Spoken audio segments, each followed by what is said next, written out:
नमस्कार। आज के इस वीडियो में हम लोग मानव भूगोल के अंतर्गत मसाई जनजाति के बारे में विस्तार पूर्वक अध्ययन करेंगे। मसाई जनजाति का अध्ययन करने के लिए हम निम्न बिंदुओं का या ये कहें कि हम निम्न बिंदुओं की सहायता से इसके बारे में संपूर्ण जानकारी जानेंगे। सबसे पहले हम लोग मसाई जनजाति के बारे में इसके सामान्य परिचय की बात करेंगे। उसके पश्चात हम निवास क्षेत्र, भौतिक दशाएं किस प्रकार की हैं, उनके निवास क्षेत्र की, उनकी शारीरिक लक्षण किस प्रकार के हैं, भोजन किस प्रकार का है, वस्त्र किस प्रकार के पहनते हैं, उनके आवास घर कैसे हैं, उनका व्यवसाय किस प्रकार का है या क्या है। अंत में हम देखेंगे कि मसाई जनजाति के सामाजिक संगठन। मसाई जनजाति पठारी प्रदेश में निवास करने वाली एक जनजाति है। मसाई जनजाति अफ्रीका महाद्वीप के उष्णकटिबंधीय सवाना घास के मैदानों में निवास करती है, जहाँ पर सवाना तुल्य जलवायु पाई जाती है। यहाँ पर प्रमुख रूप से या ये कहें कि मसाई जनजाति प्रमुख रूप से युगांडा, तंजानिया एवं केनिया देशों में निवास करती है। इस जनजाति का प्रमुख व्यवसाय पशुपालन है। पशुओं में यह लोग मुख्य रूप से गाय, भैंस, भेड़, बकरी आदि जानवरों को पालते हैं, जिनसे मसाई जनजाति के लोगों को दूध, मांस एवं खाल आदि की वस्तुएं प्राप्त होती हैं।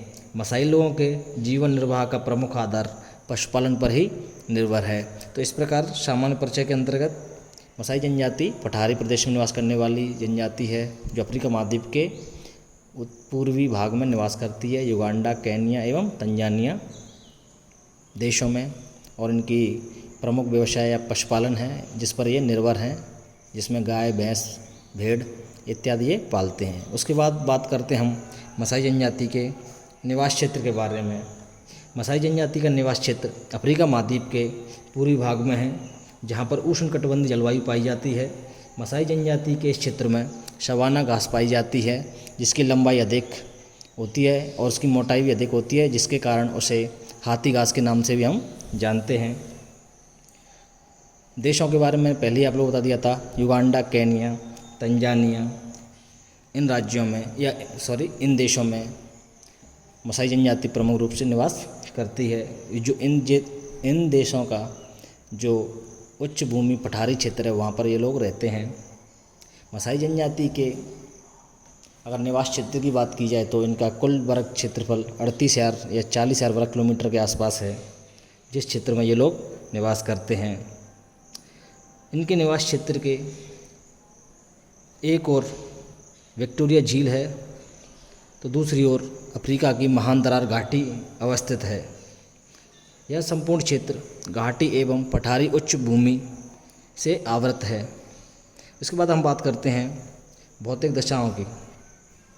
मसाई जनजाति का निवास क्षेत्र भूमध्य रेखीय उष्णकटिबंधीय जलवायु में पाया जाता है, लेकिन इनका निवास क्षेत्र पठारी भागों पर होने के कारण घाटियों एवं मैदानों की अपेक्षा तापमान वहाँ पर कम पाया जाता है, जिसके कारण यहाँ की जलवायु उपोष्ण जलवायु की दशाएं यहाँ पर पाई जाती हैं, जहाँ दिन में तापमान अधिक एवं रात में तापमान कम पाया जाता है। अगर वार्षिक औसत तापमान की बात की जाए तो इस क्षेत्र में लगभग 18 डिग्री से 30 डिग्री सेंटीग्रेड के आसपास तापमान पाया जाता है। और यहाँ की या ये कहेंगे इस क्षेत्र की वार्षिक औसत वर्षा 80 से 100 सेंटीमीटर होती है, जो हिंद महासागर से आने वाली मानसूनी हवाओं द्वारा होती है। यहाँ पर प्राकृतिक वनस्पति के रूप में केवल सवाना घास पाई जाती है, जो सामान्यतः 1 फुट लंबी एवं मोटी होती है, जो जैसा कि मैंने पहले ही कहा था आप लोगों से कि इसको हम हाथी घास के नाम से भी जानते हैं। उसके बाद हम अगर देखा जाए तो घास के मध्य में बबूल के वृक्ष दूर दूर स्थित पाए जाते हैं। भौतिक दशाओं के बाद अब हम बात करते हैं मसाई जनजाति के लोगों की शारीरिक लक्षण के बारे में। मसाई जनजाति के लोगों के शारीरिक लक्षणों में देखा जाए तो इनका कद लंबा होता है, लेकिन हाथ पैर इनके पतले होते हैं। त्वचा का रंग हल्का भूरा होता है। सिर ऊंचा एवं पतला होता है। नाक पतली होती है। बाल लंबे एवं घुंघराले होते हैं। अतः हम कह सकते हैं कि यह लोग भूमध्य सागरीय एवं नीग्रोइड प्रजाति का एक मिश्रित रूप है। उसके बाद हम बात करते हैं मसाई जनजाति के लोगों के भोजन के बारे में। मसाई लोगों का प्रमुख भोजन अपने पालतू जानवरों से प्राप्त दूध एवं मांस है। इनके भोजन में रक्त का प्रमुख स्थान होता है। यह लोग गाय एवं बैलों को गर्दन पर कस के बांध देते हैं और जब उनकी नस दिखती है तो उसमें पिन चुभोकर यह लोग खून निकालते हैं और उस खून को दूध में मिलाकर ये लोग विभिन्न अवसरों पर पीते हैं। तो इस प्रकार से इनके भोजन में रक्त का एक प्रमुख स्थान है। इसके अलावा यह लोग मांस की प्राप्ति भेड़ एवं बकरियों से करते हैं। और कृषि की बात की जाए तो मसाई लोग प्रमुख रूप से ज्वार, बाजरा एवं मक्का की फसलें उगाते हैं। इसके अलावा स्त्रियां जंगलों से कंद, मूल, फल, केले एकत्रित करके लाती हैं। इन्हें केवल स्त्रियां और बच्चे ही खाते हैं। इसके अलावा यह लोग जंगलों से शहद तोड़ के या ये कहें शहद एकत्रित करके लाते हैं, जिसका उपयोग ये ताज़ा या उसकी शराब बनाकर पीते हैं। इसके अतिरिक्त ये लोग अपने पड़ोसी घुमक्कड़ जनजातियों से पशु एवं चमड़े के बदले में खाद्यान्न एवं शाकाहारी भोजन की वस्तुएं भी प्राप्त करते हैं। तो भोजन के रूप में हमने यहाँ पर देखा कि मसाई लोगों का प्रमुख भोजन क्या है, अपने पशु पालतू जानवरों से प्राप्त होता है। इसके अलावा इनके भोजन में रक्त का प्रमुख स्थान होता है, जिसकी प्राप्ति ये गाय एवं बैल से करते हैं। इसके अलावा यह लोग कृषि के तौर पर या ये कहें कि सूक्ष्म स्तर पर ज्वार, बाजरा, मक्का की कृषि करते हैं, शहद इकट्ठा करते हैं। स्त्रियां जंगलों से फल, केले इत्यादि ग्रहण करती हैं। उसके बाद हम बात करते हैं मसाई जनजाति के लोगों के वस्त्रों के बारे में, या ये कहें कि इनका पहनावा क्या है। मसाई लोगों के वस्त्र विभिन्न जानवरों की चमड़े से बने होते हैं तथा चमड़े को यह लोग नरम करने के लिए उस पर मक्खन या चर्बी लगाते हैं, जिससे कि वो चमड़ा पहनने योग्य बनता है। मसाई लोग चमड़े से बनी नोकदार टोपी भी सिर पर लगाते हैं एवं विभिन्न उत्सवों के अवसर पर स्त्रियां एवं योद्धा विशेष प्रकार के आभूषण भी पहनते हैं। आर्थिक दृष्टि से जो संपन्न मसाई लोग होते हैं उनकी लड़कियां प्रमुख रूप से हाथ, पैर एवं गले में गोल आकार के आभूषण पहनती हैं। इसके अलावा पैरों में ये लोग बेल की मोटी खाल से बनी चप्पलें पहनते हैं। छोटे बच्चे केवल चमड़े से बना एक लपेट वस्त्र धारण करते हैं, जबकि वृद्ध लोग केवल ऊपर का ही वस्त्र धारण करते हैं, जिसे उपरना कहते हैं। उसके अलावा बाकी शरीर पर यह वस्त्र धारण नहीं करते हैं। मसाई लोगों के वस्त्र पूर्ण रूप से अपने पालतू जानवरों एवं जंगली जानवरों के शिकार से प्राप्त चमड़े के बने हुए होते हैं। तो इस प्रकार आप लोगों को पता ही चल चुका होगा अब तक कि इनका भोजन, व्यवसाय, इनका वस्त्र, सब चीज़ किस पर निर्भर है।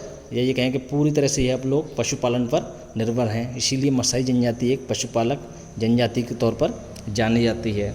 उसके पश्चात अगर हम मसाई लोगों के घर की बात करें तो मसाई लोगों का संपूर्ण जीवन पशुपालन पर निर्भर होने के कारण यह लोग चारागाहों की तलाश में अपने पशुओं एवं परिवार के साथ एक स्थान से दूसरे स्थान पर गमन करते हैं।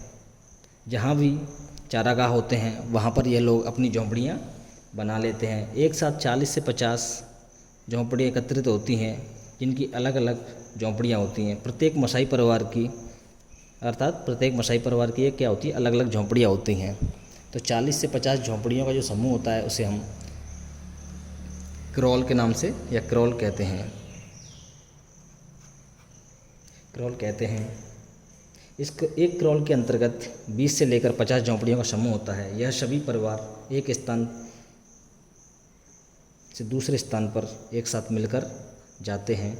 जहाँ पर भी चारागाह की प्राप्ति होती है वहीं पर यह लोग घास फूस द्वारा अपने घर का निर्माण करते हैं। इसके अलावा यह लोग नदी किनारे जहाँ पर जल की प्राप्ति होती है या उपलब्धता होती है वहाँ पर भी ये लोग अपने घर बनाते हैं। इसके अलावा इनके घरों की अगर संरचना की बात की जाए तो मसाई लोगों की झोंपड़ियाँ की दीवार बांस, लकड़ी एवं मोटी घास से निर्मित की जाती है। मोटी घास से निर्मित छत के ऊपर गोबर एवं मिट्टी का लेप कर दिया जाता है। झोंपड़ी के दरवाजे पर चमड़े से बना पर्दा लगा होता है तथा प्रकाश के लिए केवल छोटे छोटे छिद्र रखे जाते हैं। झोंपड़ियाँ पूर्णतः अंधकार में होती हैं। झोंपड़ियों में बच्चों स्त्रियों एवं वृद्धों के सोने का स्थान भी क्या होता है, अलग अलग होता है। एक तरफ अपनी दैनिक आवश्यकताओं के साजो सामान को रखते हैं तथा दूसरी ओर यह लोग अलग अलग स्थानों पर रात्रि का विश्राम करते हैं। उसके बाद हम बात करेंगे मसाई जनजाति के व्यवसाय के बारे में। आदिकालीन समय से ही मसाई जनजाति के लोगों का मुख्य व्यवसाय पशुचारण ही है, अतः एक पशुपालक जनजाति मानी जाती है। इसका वास्तविक धन भी पशुओं को ही माना जाता है। अब आप लोगों भी समझ गए होंगे कि पशुओं को ही इनका वास्तविक धन क्यों माना जाता है, क्योंकि इनका भोजन, वस्त्र, सब चीज़ या अर्थव्यवस्था या व्यवसाय सब चीज़ किस पर, पशुपालन पर निर्भर है, जिसके कारण इनको पालतू जानवर जनजाति के रूप में या पशुपालक जनजाति के रूप में हम लोग जानते हैं। इसके अलावा प्रत्येक परिवार के पास अपने पालतू पशुओं का एक समूह होता है, जिसे पुरुष एवं बच्चे सुबह सूर्योदय के साथ ही जंगल में चराने ले जाते हैं तथा सूर्यास्त के होने पर वापस अपनी अपनी झोंपड़ियों में आ जाते हैं। स्त्रियां केवल सुबह शाम जानवरों का दूध निकालती हैं तथा दिन भर अपनी झोंपड़ियों का निर्माण कार्य या भोजन, वस्त्र एकत्रित या बनाती रहती हैं। प्रमुख रूप से पालतू पशुओं में गाय, भैंस, भेड़ एवं बकरियां होती हैं। बोझा ढोने के लिए यह लोग गधे एवं जानवरों से अर्थात बोझा ढोने के लिए ये लोग गधे पालते हैं एवं जानवरों से रक्षा करने के लिए मसाई कुत्ते भी पालते हैं। पशुओं से इनको दूध, मांस, चमड़ा इत्यादि की दैनिक उपयोग की वस्तुएं प्राप्त होती हैं। उसके बाद हम बात करें, इनका संपूर्ण जीवन केवल पशुचारण पर ही निर्भर रहता है। दूध को ये लोग लौकी के अंदर के जो गुद्दा होता है उसको निकाल लेते हैं और उसमें दूध को ये लोग क्या करके रखते हैं, संरक्षित करके रखते हैं। मसाई लोग अपने जानवरों से प्राप्त कच्चे दूध का उपयोग अपने भोजन में करते हैं। केवल बीमार लोग ही दूध को उबाल कर उपयोग में लेते हैं। इसके अलावा बाकी लोग दूध को कच्चा ही पीते हैं। गाय का ये लोग वध नहीं करते हैं, क्योंकि गाय को यह लोग पवित्र मानते हैं। आजकल सोमालिया से प्राप्त ऊँटों में भी ये लोग या ये कहें कि सोमालिया जो देश है उसकी अवस्थिति भी केनिया के आसपास या इनके निवास क्षेत्र के आसपास है, जहाँ से ये लोग ऊँट लाते हैं और उनका भी पालते हैं। ऊँट का उपयोग यह लोग सवारी एवं बोझा ढोने के रूप में करते हैं। सामान्यतः अवसरों में या उत्सवों में देखा गया है कि पशुओं को काटा जाता है, जब ये गाय के अलावा भेड़ एवं बकरियों को काट के उनका मांस खाते हैं। भेड़ों को ये लोग मांस, रक्त, ऊन आदि की प्राप्ति के लिए पालते हैं। मसाई लोगों का मुख्य एवं एकमात्र व्यवसाय, जैसा कि पहले से हम बताते आए हैं, क्या है, पशुपालन है, जिन्हें दिन भर चारागाहों में चराया जाता है एवं रात्रि में अपने निवास स्थान पर ये लोग लौट आते हैं। इनका संपूर्ण जीवन चारागाहों की तलाश में गुजरता है और ये पशुचारण में ही हर समय व्यतीत रहते हैं। अब सबसे अंत में हम लोग मसाई जनजाति के सामाजिक संगठन के बारे में जानेंगे। मसाई जनजाति में सामाजिकता का गुण अधिक पाया जाता है। सामाजिकता का तात्पर्य यहाँ पर यह होता है कि जो लोग समाज से जुड़े हुए होते हैं, एक दूसरे की सहायता करते हैं, एक दूसरे के सुख दुख में सहभागी निभाते हैं। इस प्रकार से मसाई जनजाति में सामाजिकता का गुण अधिक पाया जाता है। बाहरी जातियों के आक्रमण एवं जंगली जानवरों के भय के कारण यह लोग समूह में रहते हैं। मसाई समाज एक पितृवंशीय समाज है। इसमें व्यक्ति विशेष के बजाय समुदाय या समूह को अधिक महत्व दिया जाता है। जाति भेद एवं रक्त भेद इन जातियों के समान सुदृढ़ पाया जाता है। लोहे के शस्त्रों एवं सुनार केवल आभूषणों का निर्माण करता है। लोहार एवं सुनार जाति में अन्य मसाई जाति के स्त्री एवं पुरुषों का विवाह नहीं किया जाता है। अर्थात जो समाज के अन्य वर्ग हैं उनमें जिस प्रकार से कार्य के आधार पर जो वर्गीकरण पाया जाता है, उसी प्रकार से मसाई जनजातियों में भी लोहार जो लोहे का काम करता है एवं सुनार में अन्य मसाई जनजाति के लोग विवाह कार्य नहीं करते हैं। इसके अलावा मसाई जनजाति में समान वंश एवं गोत्र में विवाह नहीं किया जाता है। समाज में मसाई जनजाति के विशेष एक व्यक्ति विशेष की प्रतिष्ठा उसके पालतू जानवरों की संख्या के आधार पर निर्धारित की जाती है। मसाई जनजाति में विवाह संबंधी अन्य निर्णय शैशवावस्था में ही निर्धारित कर दिए जाते हैं। इसके बाद जब लड़के एवं लड़की की उम्र 20 से 25 वर्ष की हो जाती है तब उनका विवाह कर दिया जाता है, अर्थात उनकी सगाई या ये एक दूसरे का संबंध बचपन में तय कर देते हैं। उसके बाद शादी 20 से 25 वर्ष की आयु होने पर कर देते हैं। मसाई जनजाति में बहुविवाह प्रथा प्रचलित है। एक युवक से एक से अधिक स्त्रियों के साथ, या ये कहें कि एक युवक एक से अधिक स्त्रियों के साथ विवाह कर सकता है, लेकिन प्रथम स्त्री की तुलना में द्वितीय एवं तृतीय की तुलना में एवं तृतीय स्त्री की तुलना में पशु कम संख्या में प्राप्त मिलते हैं उसकी वसीयत में से, अर्थात जितना हिस्सा प्रथम पत्नी को मिलता है उतना दूसरी पत्नी को नहीं मिलता है, और जितना हिस्सा दूसरी पत्नी को मिलता है उतना हिस्सा उसकी जायदाद में से तीसरी पत्नी को नहीं मिलता है। लेकिन अलग अलग स्त्री एवं उसके बच्चों के लिए झोंपड़ियाँ अलग अलग बनाई जाती हैं, अर्थात उसकी जितनी बीवियाँ होंगी उसको उतनी ही झोंपड़ियाँ या घर बनाने पड़ेंगे। इसके अलावा अगर बात की जाए कि मसाई लोग हमेशा अपने क्षेत्र और संपत्ति को बढ़ाने के लिए दूसरे क्षेत्रों पर आक्रमण नहीं करते हैं, अतः योद्धा इनके लिए अति महत्वपूर्ण होते हैं। कभी कभी ये लोग दूसरे क्षेत्र पर आक्रमण करते हैं या अपना क्षेत्र बढ़ाते हैं, तो उसके लिए यह लोग योद्धाओं को तैयार करते हैं, जिनके बल पर यह लोग एक क्षेत्र से दूसरे क्षेत्र पर अधिकार जमाते हैं।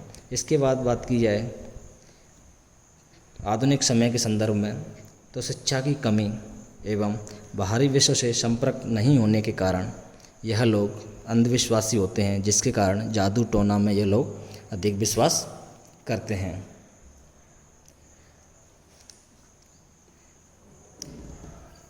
अगर इनके समाज में धार्मिक व्यक्ति की बात की जाए तो इनके समाज में एक धार्मिक व्यक्ति होता है जिसको लेबोन के नाम से जानते हैं। लेबोन के नाम से जानते हैं। समाज में इसका सम्मान किया जाता है, सभी लोग इनसे डरते हैं, इनकी भविष्यवाणी को सभी लोग सत्य मानते हैं।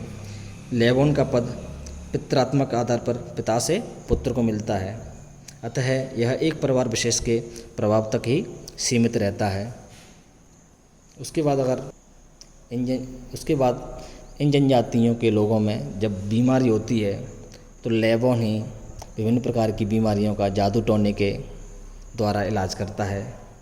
इसका भोजन बकरे का जिगर एवं दूध एवं शहद होता है। किसका? जो धार्मिक व्यक्ति होता है मसाई जनजाति का, जिसे क्या कहते हैं, लेबोन कहते हैं, उसका प्रमुख भोजन क्या है? दूध, शहद एवं बकरे का दिल, इसका प्रमुख भोजन होता है। अफ्रीका महाद्वीप की अन्य जनजातियों की अपेक्षा फिर भी मसाई लोगों का सामाजिक संगठन सुदृढ़ माना जाता है। यहाँ विभिन्न प्रकार के अपराधियों जैसे चोरी करने वाले, बलात्कारी, हत्या आदि के लिए दंड की व्यवस्था भी है। प्रत्येक जाति एवं गोत्र में एक मुखिया होता है जो अपराध करने वालों को उसकी गलती के आधार पर दंड एवं सज़ा सुनाता है। तो आज इस वीडियो में हम लोगों ने मसाई जनजाति के बारे में विस्तार पूर्वक जाना कि मसाई जनजाति एक पठारी प्रदेश में निवास करने वाली जनजाति है जो अफ्रीका महाद्वीप के पूर्वी भाग में अवस्थित युगांडा, केनिया, तंजानिया देशों में निवास करती है, जिसके एक ओर विक्टोरिया झील जिससे नील नदी निकलती है ना, और दूसरी ओर अफ्रीका महाद्वीप की महान दरार घाटी अवस्थित है। उसके बाद हमने इनके निवास क्षेत्र के बारे में बात किया। उस निवास क्षेत्र का भौतिक दशाएँ कि वहाँ पर उपोष्ण कटिबंधीय जलवायु पाई जाती है, सवाना घास पाई जाती है। उसके पश्चात हमने शारीरिक लक्षण, इनके शारीरिक विशेषताएँ किस प्रकार की होती हैं, उनका भोजन किस प्रकार का होता है, वस्त्र किस प्रकार के पहनते हैं, घर किस प्रकार के होते हैं, उन्हें क्या कहते हैं, व्यवसाय क्या है, व्यवसाय एकमात्र इनका क्या है, पशुपालन है। उसके बाद हमने देखा इनका सामाजिक संगठन कि इनका समाज अन्य जनजातियों की अपेक्षा आज भी सुदृढ़ माना जाता है तथा यह लोग एक क्षेत्र से दूसरे क्षेत्र पर कब्जा करने के लिए योद्धा तैयार करते हैं। इसीलिए इनके समाज में योद्धाओं को तरजीह दी जाती है। तो इस प्रकार आज हमने मसाई जनजाति के बारे में विस्तार पूर्वक जाना। धन्यवाद।